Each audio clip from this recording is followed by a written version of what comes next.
Hola, buenas a todos y todas. Bueno, mi nombre es Nicolás Montanaro y en el marco del programa Universidad Abierta para Adultos Mayores voy a realizar una breve disertación sobre la educación permanente de jóvenes y adultos en tiempos de pandemia, algunas miradas y desafíos. Para eso les voy a compartir una presentación que he elaborado en este sentido, pero bueno, quise presentarme a través de la cámara web para que me conozcan y ahora voy a dar lugar a compartir la pantalla para que entre todos vayamos siguiendo esta presentación. Así que bueno, le agradezco al Comité de Ética de Investigación de la UNR por haberme invitado y al programa de Universidad Abierta por darme la oportunidad de compartir algunos pareceres y algunas eh, reflexiones en relación a educar en tiempos de pandemia.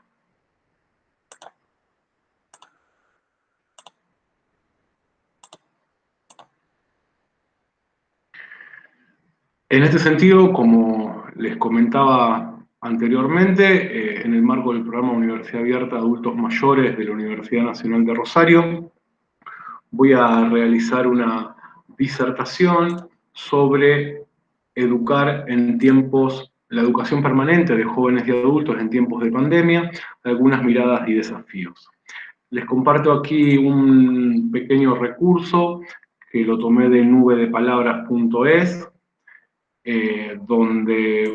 un poco trabajo sobre algunas categorías que tienen que ver sobre qué son las TIC, a qué le llamo STEM, la importancia de la innovación en este contexto y una formación docente a la hora de llevar adelante algunas mediaciones con el conocimiento, ¿no? Bueno, me quiero presentar, mi nombre es Nicolás Montanaro, soy profesor universitario en química, graduado de la Facultad de Ciencias Bioquímicas y Farmacéuticas de la Universidad Nacional de Rosario. Soy docente miembro de la Red Interamericana de Educación Docente, de la Organización de Estados Americanos, de la OEA, con los cuales me ha permitido generar algunas visitas en territorio en algunos lugares para poder enriquecer mis prácticas pedagógicas y algunas reflexiones que quiero compartir con ustedes. A la vez soy docente y miembro del Comité de Ética de la Investigación de la Universidad Nacional de Rosario, los cuales, como dije al principio, les agradecí por haberme invitado a poder compartir algunas reflexiones con ustedes. Soy docente del área de bioética, junto con la doctora Miriam Pires y la doctora Nora Quaglia, en la Facultad de Ciencias Bioquímicas y Farmacéuticas, y también soy docente de los seminarios introductorios de la problemática biotecnológica y de la problemática química, en la misma facultad, donde también hacemos abordajes de acercamientos a las problemáticas profesionales desde una mirada ética y desde el pensamiento crítico y el compromiso social de los futuros graduados y graduadas de nuestra facultad. Una vez que ya realicé mi presentación, quiero compartirles algunas miradas y algunos enfoques que voy a realizar a lo largo de mi disertación. Un enfoque que me gustaría trabajar con ustedes tiene que ver con el enfoque STEM, que es un enfoque que trata de un acercamiento al conocimiento desde la ciencia, desde la tecnología, desde la ingeniería y la matemática. A la vez también se trabaja con el enfoque STEM más H, que es el enfoque que aborda e integra las humanidades y las ciencias sociales a la hora de pensar dispositivos interdisciplinares que permitan un abordaje a un conocimiento significativo y un desarrollo del pensamiento crítico y emancipador en cada uno y cada uno de los estudiantes, fundamentalmente cuando hablamos de pensamiento crítico con la capacidad de discernir qué contenidos son validados, qué contenidos son fuertemente pensados para evitar caer en las que hoy llamamos en este mundo donde estamos permanentemente apabullados de información, criteriosos y que generen empoderamiento y que no de alguna manera terminemos siendo persuadidos bajo otros intereses que no son los éticamente correctos a la mirada y a la luz de los nuevos conocimientos y de los nuevos desafíos que nos interpelan permanentemente como sociedad. Para eso quiero trabajar sobre algunos principios transversales a lo largo de toda la disertación y a la vez también sobre algunos principios básicos. En relación a los principios transversales, quiero trabajar sobre el concepto de inclusión socioeducativa. Cuando nosotros hablamos de este imperativo ético de educación para todos y todas, lo tenemos que pensar fundamentalmente teniendo en cuenta no solamente desde una masividad de todos juntos en el mismo espacio, en el mismo tiempo, sino empezar a pensar que las trayectorias de cada una de las personas, de jóvenes y adultos y adultas, debe ser singular, debe ser situada, debe ser teniendo en cuenta el proyecto de vida de cada una de las personas. En ese sentido, a la hora de elaborar estrategias en el marco de la pandemia, con una mirada ética y una mirada crítica, la debemos pensar desde una inclusión que tenga en cuenta el proyecto de vida, dónde se encuentra la persona, y deben ser estrategias singulares, pensadas de acuerdo a cómo esa persona vive, desarrolla y percibe su realidad. En este marco, la foto parece una foto que hace hará el año pasado ya, ¿no? Era una foto de una determinada normalidad, para decirlo de alguna manera, y hoy parece que esta foto va a ser, cómo será en el futuro, bajo estas nuevas normalidades, la posibilidad de pensar el encuentro con el otro, ¿no? Y eso vamos a ver algún punto de reflexionar sobre el impacto de las tecnologías y ver de qué manera hoy pueden mediar sobre ciertos conocimientos y qué otras formas también nosotros vamos a tener que pensar una vez que atravesemos esta pandemia, cómo va a ser ese encuentro con el otro, bajo qué nuevas tecnologías. Y en este sentido, al hablar, me gustaría asociarlo con el concepto de calidad educativa. Cuando hablamos de calidad educativa me refiero a la posibilidad de que los saberes que nosotros podamos acercar a jóvenes eh, y adultas a través de la educación permanente sean de calidad. Pensando en la calidad como la posibilidad de que aquella persona que se acerca al conocimiento pueda generarle mayor capacidad mayor grados de libertad, mayor grados de autonomía, mayor grados de realización de su persona y de su proyecto de vida. Y asociar fuertemente la calidad educativa, ¿no?, con la calidad social, ¿no? De qué manera esa persona puede desarrollarse, desenvolverse en el mundo, expandir todas sus capacidades y pueda desenvolverse de una manera sostenible en el tiempo a través de vínculos saludables, en un entorno y un ambiente fundamentalmente sostenible, ¿no? Cómo construir los nuevos mundos pensando la calidad educativa a través de la mediación del conocimiento con una calidad social. Es en el sentido de cómo yo interpreto que la calidad educativa puede ser pensada y repensada en relación a diferentes dimensiones del desarrollo del ser humano. Por otro lado, también me interesa pensar a la escuela como institución social. Hoy,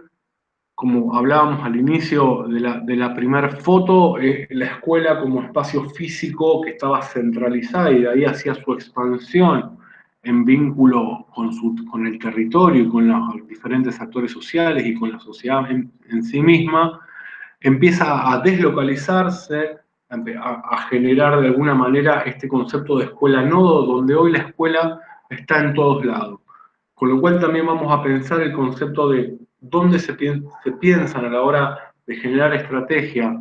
y dispositivos de formación para jóvenes y adultos en este concepto de escuela nodo. ¿Cuáles son los entornos formativos? Al estar deslocalizada, hoy la escuela está en todos lados. Hasta que atravesamos esta pandemia y podamos pensar vuelta al lugar físico de escuela, vamos a haber atravesado una experiencia de una escuela deslocalizada. Y a la vez también nos hace repensar de que hoy las escuelas, más allá de que los espacios físicos estén cerrados, hoy se están dando aprendizajes en diferentes lugares y en diferentes tiempos. no de manera sincrónica, en el caso de que se dé en un vivo y directo, o de manera sincrónica, respetando los tiempos y los espacios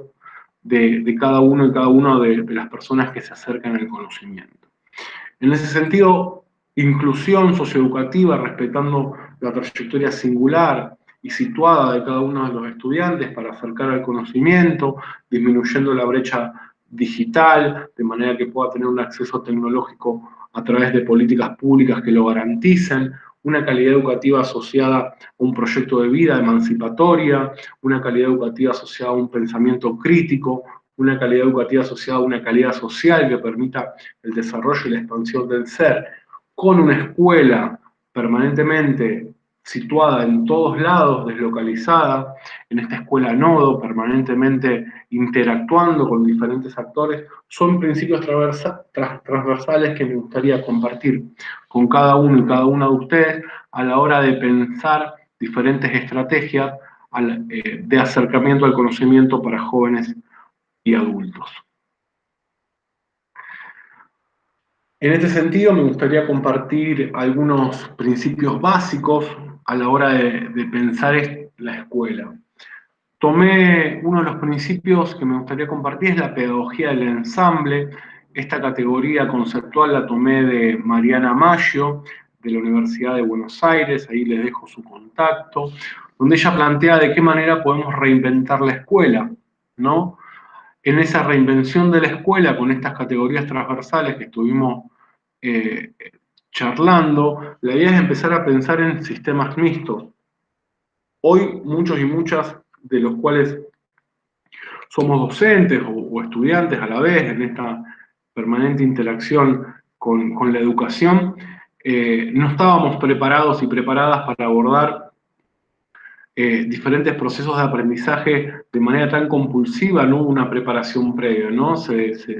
desarrolló el proceso de cuarentena y en ese sentido cada uno en la medida que pudo en su contexto y con su situación relacional y familiar se acercó y se está acercando al conocimiento como puede. Y en ese sentido me gustaría compartir algunos de estos principios como para poder resignificar y a la vez fortalecer estrategias para que el vínculo pedagógico de alguna manera se resignifique y pueda generar aprendizajes genuinos y que generen emancipación como lo veníamos charlando. Para eso la idea es pensar en un futuro que la educación virtual llegó para quedarse, pero a la vez pensarla siempre bajo sistemas mixtos. Nunca perder la dimensión de la mirada del otro, del encuentro con el otro, de la mirada gestual, de la mirada que nos permite a nosotros generar hasta la complicidad en relación a un aprendizaje, la dimensión emocional que nos genera estar con otros y otras construyendo conocimiento. Y por eso es uno de los desafíos que nosotros vamos a tener cuando pase la etapa más dura de la pandemia que estamos atravesando a nivel no solamente en Argentina, en este caso yo soy de la ciudad de Rosario, sino también en el punto a nivel mundial de qué tipo de sistemas mixtos y qué nuevas presencialidades se van a forjar en el territorio, ¿no? Por eso esta pedagogía del ensamble va a ser permanentemente puesta en tensión para generar los mejores ensambles, valga la redundancia, donde se generen conocimientos que sean realmente significativos. Y esto va a ser, de alguna manera, un desafío para jóvenes y adultos en esta educación permanente que nos permita mirar la realidad desde una mirada ética y desde una mirada responsable a la hora de compartir conocimientos, donde hoy todos y cada uno de nosotros puede convertirse en una persona que genere, produzca conocimientos, que produzca reflexiones, que produzca a la vez, cuando comparte en redes sociales, que pueda producir conocimientos, salir, así como de alguna manera se cuestionó a través de diferentes teorías educativas a lo largo de la historia de este estudiante pasivo que solamente recibía el conocimiento, un estudiante activo. Hoy también tenemos que pensar a este ciudadano también que puede producir conocimiento y cuáles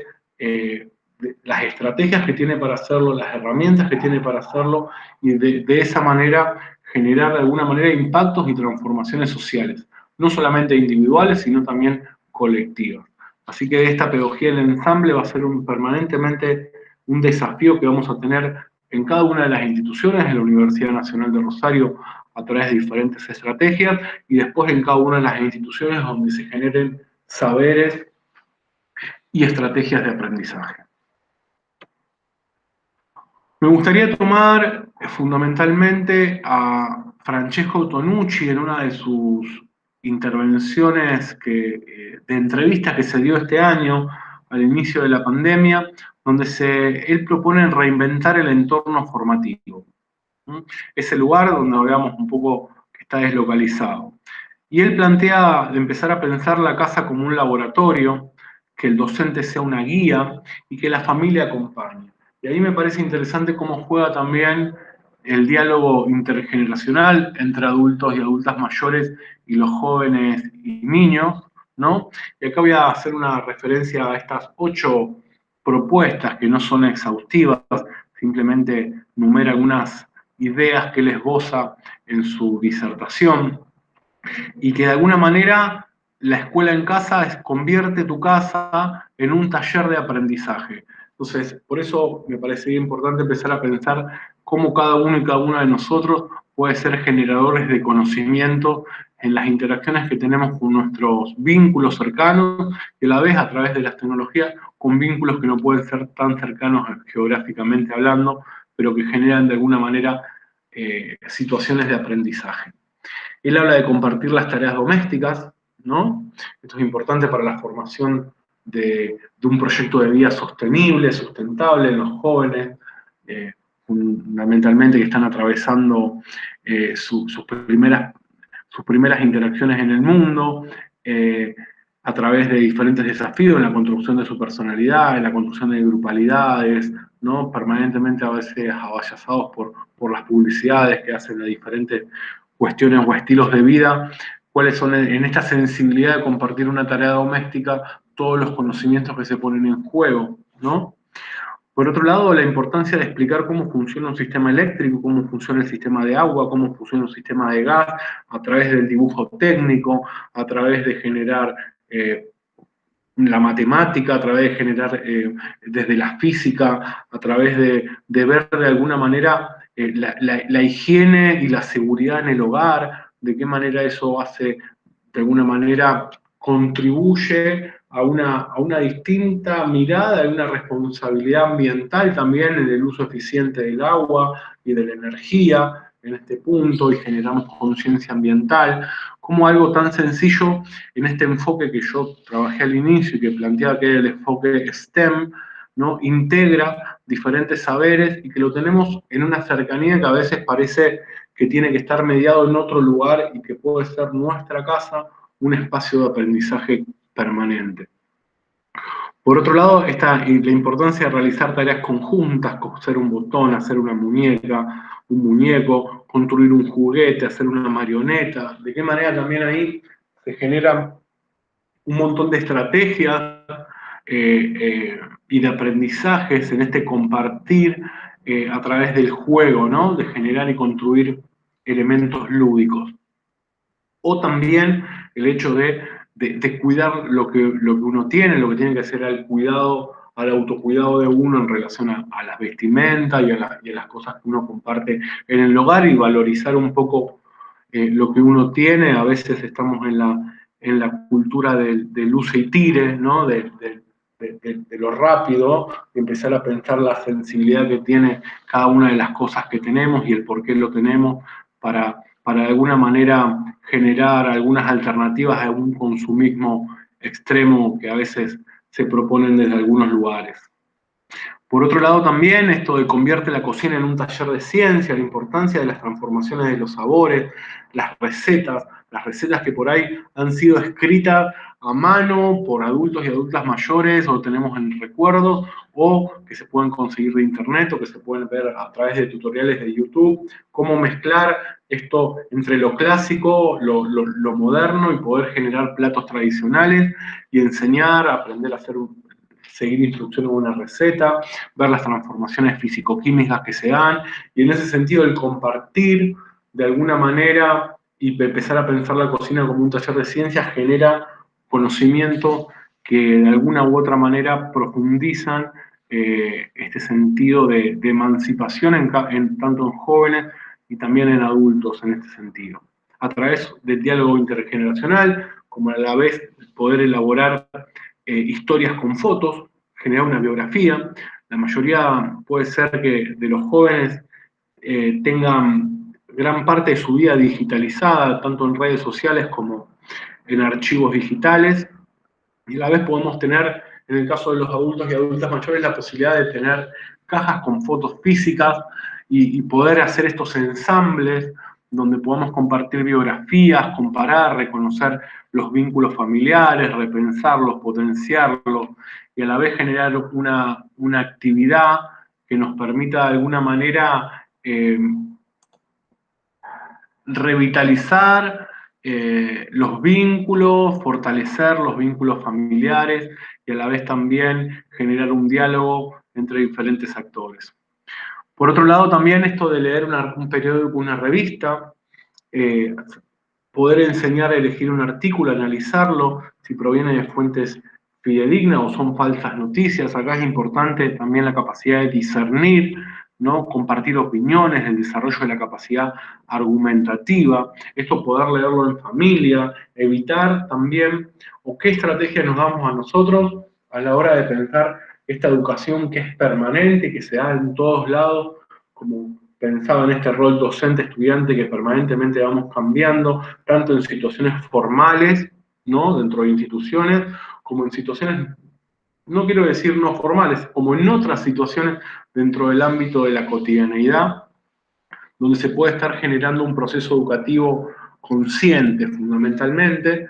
esto de poder compartir opiniones, de evitar, ¿cómo hacemos para evitar la polarización sin entrar en los dogmas? Generar la capacidad de analizar, de respetar las opiniones, de hacerlo también cuando a veces nos ocurre en cenas familiares, donde se generan diferentes tipos de encuentros con otros amigos, con amigas, donde de alguna manera la capacidad que tenemos nosotros de analizar y argumentar en el marco de respeto, en el marco de una ética en el uso de la información, me parece importante y muy enriquecedor lo que plantea Tonucci.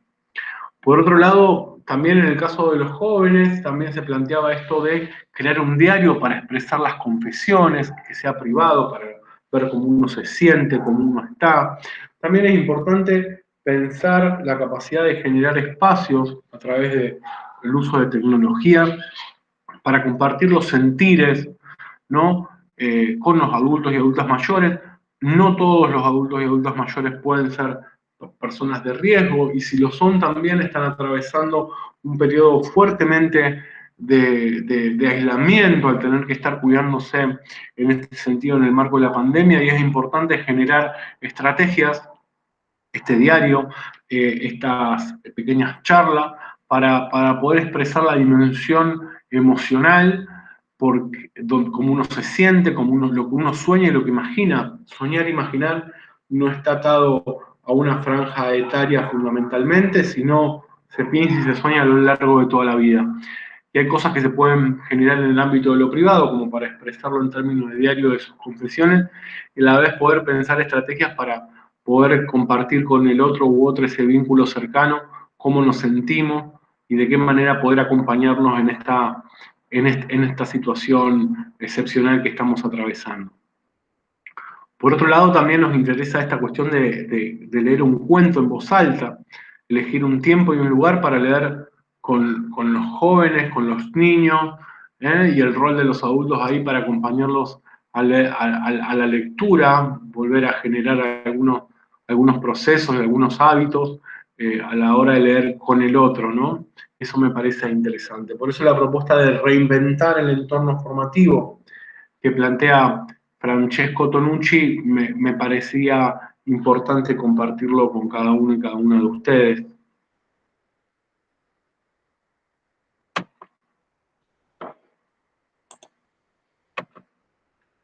Por otro lado, también me interesa pensar, a la hora de pensar una estrategia que tenga que ver con el marco de lo educativo, de acercamiento al conocimiento, poder discernir, porque a veces pensamos, yo siempre digo que el árbol no nos tapa el bosque, o que la tecnología no nos tape el bosque, o no nos tape el conocimiento que queremos acercar a un determinado público objetivo. Para eso tomo lo que Punya Mishra y Matthew Kohler en el año 2006 desarrollaron un marco que se llama TPAC, ellos son de la Universidad Estatal de Michigan, donde habla que el docente o la persona que va a enseñar contenidos va a tomar una serie de decisiones y poner el rol del estudiante activo. Para eso este marco TPAC habla de un conocimiento pedagógico, conocimiento tecnológico, pedagógico del contenido, ¿no? Él dice que es importante que el docente tenga conocimientos tecnológicos de las herramientas que va a utilizar, conocimientos pedagógicos para los cuales se ha formado, y a la vez conocimiento del contenido, que es el conocimiento clásico curricular. En ese cruce se da ese conocimiento tecnológico pedagógico del contenido, donde el docente va a tomar una serie de decisiones en relación al mismo. Esas decisiones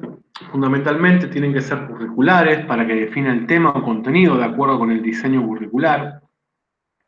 o con el diseño de lo que se propone enseñar. Por eso hablamos de que podemos hacer marco de la educación formal como no formal. No me gusta hablar de no formal porque se da desde la categoría de lo negativo, sino como otros espacios donde se ocurren aprendizajes.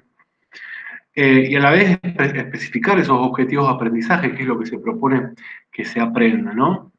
Por otro lado, va a tener que tomar decisiones pedagógicas, plantear qué tipo de actividades son importantes de realizar, cuál es el producto final que se espera, un informe, una monografía, un video, una canción, un juguete, un dibujo. Establecer los roles del docente, si va a actuar como guía y consejero a lo largo de todo el proceso de actividades, el del estudiante, si va a tener una participación activa en este sentido. Por otro lado, también nos interesa plantear las estrategias de evaluación, si hablamos de una evaluación permanente, cómo va a ser, si va a ser una evaluación que sea formativa, sumativa, si va a ser una evaluación en proceso, de qué manera van a ser las estrategias, cómo se va a evaluar, si va a ser estrategias donde el estudiante también haga una reflexión sobre su recorrido a lo largo del aprendizaje, si esa evaluación va a ser también con otro estudiante y va a ser una evaluación colectiva, ¿no? ¿Qué estrategia? Y a la vez, una vez que piense esa estrategia de evaluación, de acuerdo a mi mirada, qué instrumentos poder utilizar para esto, ¿no? Sabemos que hoy las tecnologías nos ofrecen muchísimas realidades, una diversidad de instrumentos a la hora de generar innovación también, como planteé al inicio de esta disertación. Y por otro lado también, esta cuestión de qué decisiones tecnológicas, ¿no? ¿Cuál es el recurso TIC para enriquecer la propuesta pedagógica? Que a veces el recurso no sea más que la decisión curricular o no sea más que la decisión pedagógica en este plano. Por eso nos parece importante pautar la utilización de los recursos, cómo, en qué momento se va a utilizar, enseñarle al estudiante la correcta utilización del mismo, porque a veces damos por supuesto que el estudiante ya sabe utilizar ciertos recursos, y ahí el docente, lo que nos interpela a nosotros fundamentalmente, es el sentido de pensar que también tenemos que ser alfabetizadores digitales en este punto, ¿no? Por un lado nos va a generar a nosotros una autonomía en el uso de la herramienta, y a ellos también porque esas herramientas les pueden servir para el desarrollo luego de otro tipo de aprendizaje. Y por otro lado también las decisiones tecnológicas, ¿no? Como decía, tener en cuenta las necesidades pedagógicas para seleccionar los recursos digitales. En relación a lo pedagógico, selecciono el recurso. No hacerlo al revés, en ese sentido que el recurso no nos tape o se sobredimensione en relación a otras dimensiones. ¿Para qué vamos a utilizar ese recurso? Tiene que tener un fin claramente pedagógico. Por otro lado, a la hora de tomar buenas decisiones en el sentido de las tecnologías, estamos muy acostumbrados y acostumbradas a hablar de las tecnologías de la información y la comunicación, ¿no? Pero también existen otros dos tipos de tecnologías, de alguna manera, para categorizarlo, que son las tecnologías TAC y las TEC. Así como están las TIC, están estas otro tipo de tecnologías. Las TIC, que son las tecnologías de la información y la comunicación, su objetivo fundamental es aprender a gestionar información. Por eso la validación de las fuentes, cómo es necesario manipular y organizar esa información que yo voy permanentemente buscando, cómo generar y mejorar. La importancia es agilizar los procesos de comunicación. Para eso se utilizan ordenadores portátiles, la pantalla digital, dispositivos de almacenamiento, lo que nosotros clásicamente conocemos. Pero también hay que pensar que hoy también existen tecnologías para generar aprendizaje y conocimiento, y tecnologías que permiten construir conocimiento, no solamente gestionar información, sino construir conocimiento. El docente ahí, ¿cuál es la capacidad de ser un alfabetizador digital y acompañar en este proceso de construcción de conocimiento? Y a la vez tienen que ser tecnologías, y eso como esta mirada a la hora de tomar las decisiones, que permitan atender a la diversidad, ¿no?, de propuesta y a la inclusión. Por otro lado, tienen que ser metodologías que permitan sean activas en el aula, ¿no? Digo, en el aula o en los entornos formativos donde ahora se desarrollen los aprendizajes, ¿no? Y son tutoriales de clase, videos explicativos, traductores, juegos interactivos. Y otra tecnología también, que también es muy interesante ver, que son las tecnologías del empoderamiento y la participación. Tecnologías que permiten compartir conocimiento. Son espacios virtuales comunes de trabajo que facilitan la interacción entre personas, entornos colaborativos de trabajo, redes sociales. Les recomiendo que vean El dilema de las redes sociales, que está en una plataforma, perdón que haga la publicidad, pero bueno, me parecía importante tomarlo en cuenta, que tiene que ver con Netflix, El dilema de las redes sociales, donde ahí habla un poco de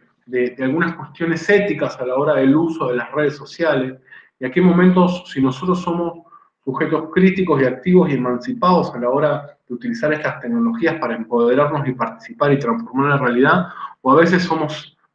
simplemente, estamos siendo, entre comillas, usados en ese punto por diferentes intereses que pueden ser de índole comercial o de otro tipo de índole, donde nosotros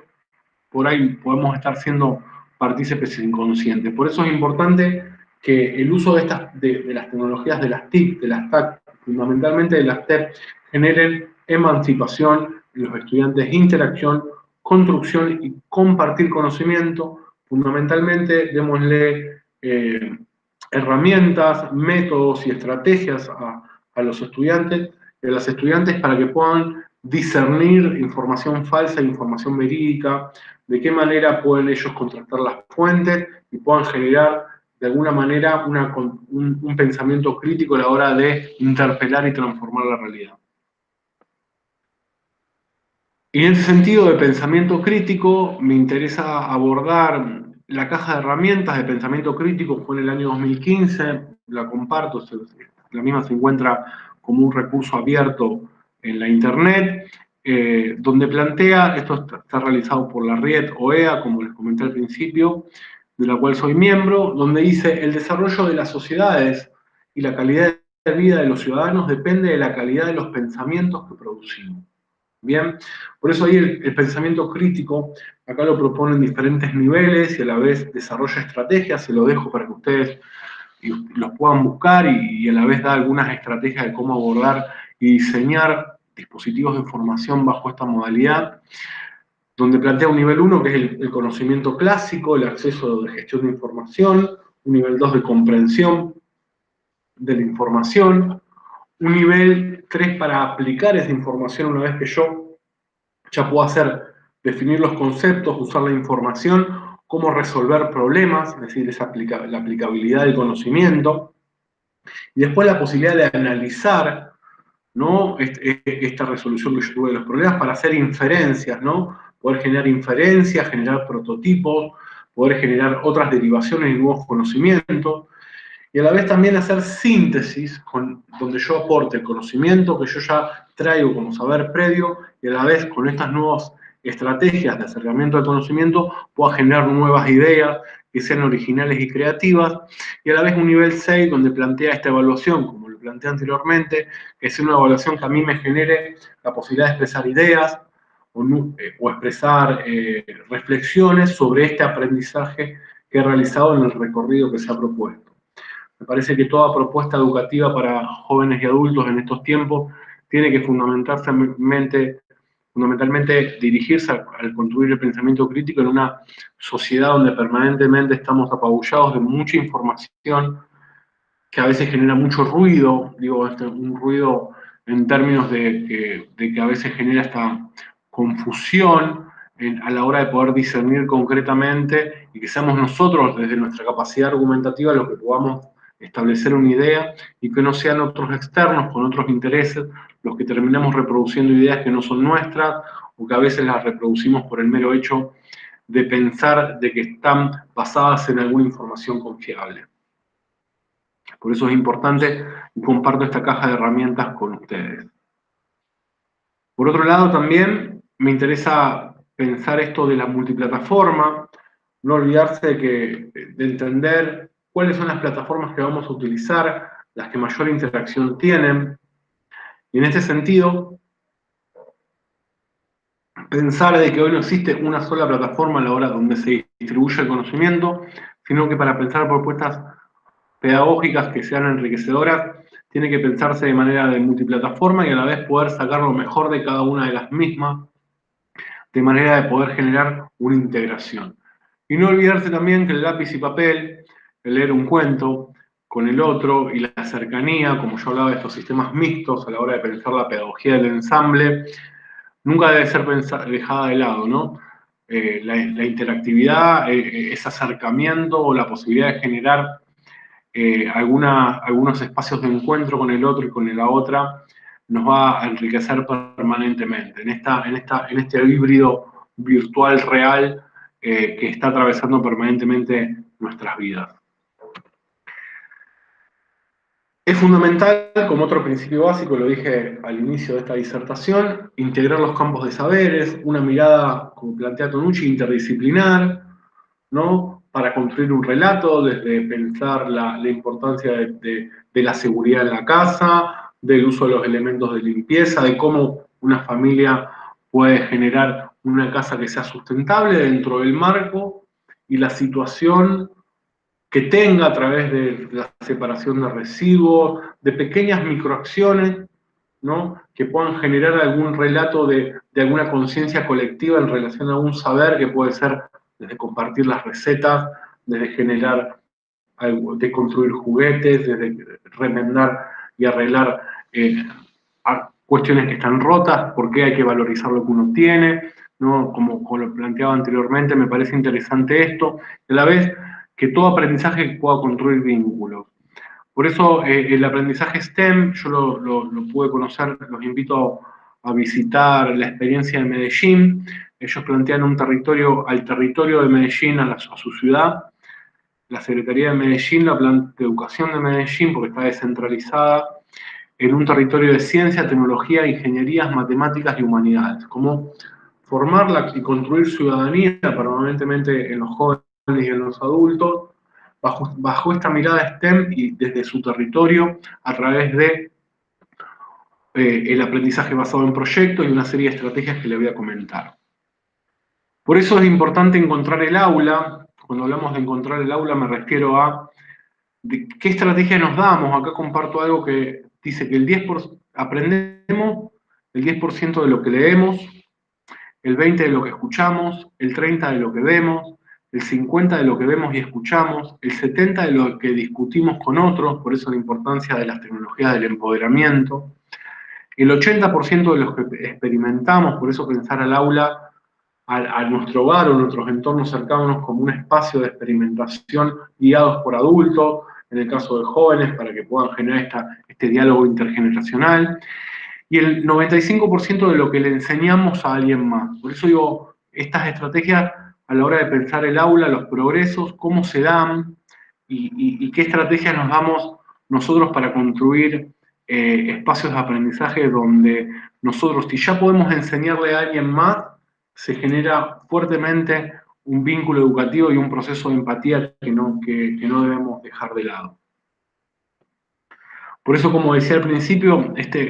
cada docente o cada persona que quiera generar un proceso de aprendizaje, es importante que no exista una receta única, sino que encuentre su enfoque, que va a ser situacional, que va a estar de acuerdo a su realidad, que siempre va a tener que tener fundamentalmente una mirada de género, una mirada que genere igualdad de oportunidades para hombres y mujeres, que sea de lo microcurricular, desde pequeñas cosas situacionales, concretas que hacen en la cotidianidad, que generen aprendizajes significativos. Para eso, el trabajo cooperativo, aprender a trabajar por proyectos, resolver problemas, aprender por investigación, utilizar seminarios socráticos que son a través del texto, que se plantean preguntas, se van barajando hipótesis, se validan, se refutan. Son estrategias concretas donde siempre podemos aprender con el otro de manera de un aprendizaje colaborativo, cooperativo, y que genere de alguna manera espacios donde, como dije al principio, la inclusión está asociada al proyecto de vida y la calidad social, de manera que nuestros ciudadanos y ciudadanas que habitan en el territorio donde cada uno y cada uno de nosotros nos desenvolvemos puedan expandirse todas las potencialidades que tienen como ser. Así que en este sentido me parecía importante entender que ese enfoque lo vamos a ir construyendo en el marco de todas estas estrategias y estos principios que estuve compartiendo con ustedes. Por eso, otra estrategia es una de las clásicas que se trabaja es bajo la secuencia didáctica, que tiene una apertura, un desarrollo y un cierre. La secuencia didáctica, cuando uno la presenta bajo diferentes estrategias, va a tener esta apertura de recuperar los saberes previos del estudiante, el desarrollo, donde va a crear esos escenarios de aprendizaje. Creo que una de las cosas que me interesa de reflexionar y dejar para compartir con ustedes en estos tiempos de pandemia, qué escenarios de aprendizaje y ambientes de colaboración nosotros podemos crear para generar conocimiento genuino, que tenga información éticamente confiable y para que se pueda reconstruir un pensamiento a partir de la realidad cotidiana del estudiante. Eso es como una de las reflexiones que me gustaría dejarles y compartir. ¿Qué tipo de escenarios de aprendizaje y ambientes de colaboración nosotros proponemos? Y en ese sentido, como cierre también, en este sentido que tiene que ser permanente, ¿no? Las secuencias didácticas no solamente se hacen una, se van generando y se van concatenando. Proponer la elaboración de síntesis, conclusiones, reflexiones argumentativas, la capacidad de argumentar, en ese sentido es fundamental. Lo vemos con los llamados odiadores o haters en las redes sociales que generan tanto ruido que a veces nos limitan la capacidad de argumentar o nos generan algunas situaciones emocionales que nos bloquean. Cómo generar argumentación desde la ética del respeto y fundamentalmente desde un lugar donde se genere, desde un lugar donde se propongan salir un poco más adelante, o sea, no quedarse en la mirada concreta del problema, sino trascenderlo, ¿no? Eso es lo que quería compartir con ustedes. Y a la vez también que el estudiante pueda hacer una reflexión propia de los aprendizajes o avances en relación al contenido. Así que estos eran un poco los principios que yo quería compartir con cada uno y cada una de ustedes. Me parece fundamental que en este contexto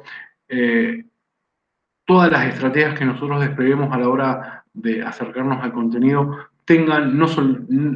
en cuenta la dimensión humana, la dimensión empática, la dimensión emocional. Vamos a atravesar esta pandemia, los sistemas van a venir híbridos o mixtos, pero nunca vamos a perder la mirada del diálogo intergeneracional. Todos aprendemos de todo, todos tenemos y todas tenemos algo para decir, de qué manera se generan esos vínculos, de qué manera se promueve una ética del uso, de la producción y del compartir del conocimiento, y de qué manera nosotros generamos ciudadanos y ciudadanas